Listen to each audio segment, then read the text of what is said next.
বন্ধুরা, তোমরা কেমন আছো? আশা করি খুব ভালো আছো। আমিও খুব ভালো আছি। আজকের বাজারে গেছিলাম। আমি এই ভোলা মাছটা নিয়ে এসেছি। আমি এই মাছটা একদম কেটে বেছে ধুয়ে ভেজে নিয়েছি। আমি তোমাদের ভাজা মাছটাই দেখাচ্ছি। এটা আমি কিভাবে রান্না করব তোমরা দেখতে থাকো। কড়াতে তেল দিয়ে দিয়েছি, একটু জিরে দিয়ে দেবো।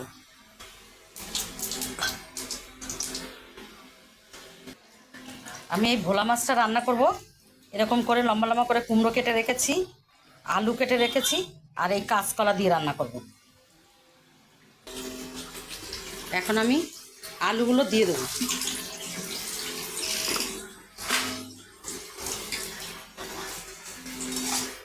আলুগুলো একটু লাল লাল করে ভেজে নেব।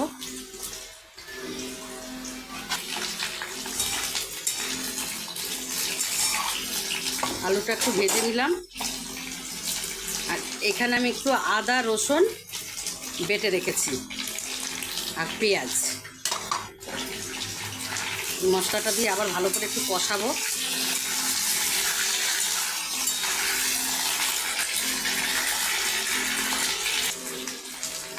এখানে আমি এখন গুঁড়ো মশলাটা দিয়ে দেবো, হলুদ লঙ্কা নুন দিয়ে ভালো করে নাড়াচাড়া করব।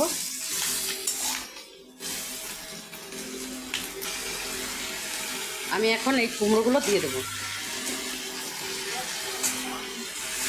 দিয়ে ভালো করে আবার কষিয়ে নেব।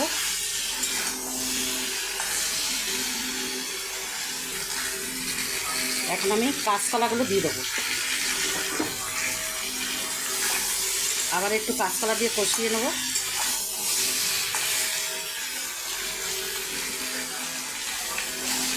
ভালো করে কষিয়ে নিলাম। এখন আমি পরিমাণ মতন জল দিয়ে দেবো।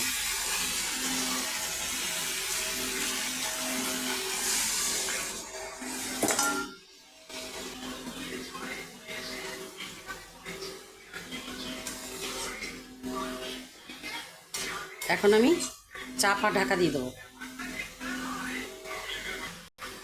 ঝোলটা আমার ফুটে গেছে। আর এইখানে জিরা আর ধনে বেটে রেখেছি, এবার দিয়ে দেবো।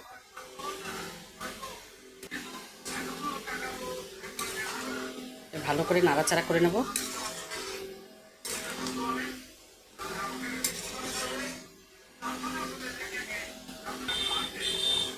আমি এখন মাছগুলো দিয়ে দেবো।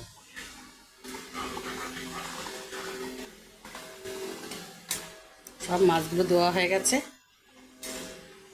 আর একটু ফুটবে।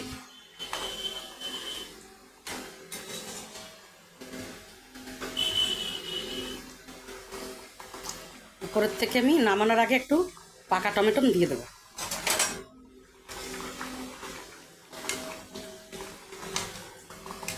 আর একটু ফুটলে এবার আমি নামিয়ে দেবো। দেখো বন্ধুরা, আমার মাছের ঝোলটা হয়ে গেছে। কাঁচকলা কুমড়ো আর আলু দিয়ে করলাম ভোলা মাছ। ভালো লাগলে একটা লাইক কমেন্ট শেয়ার করে দিও। আর তোমরা এরকম বাড়িতে বানিয়ে খেও।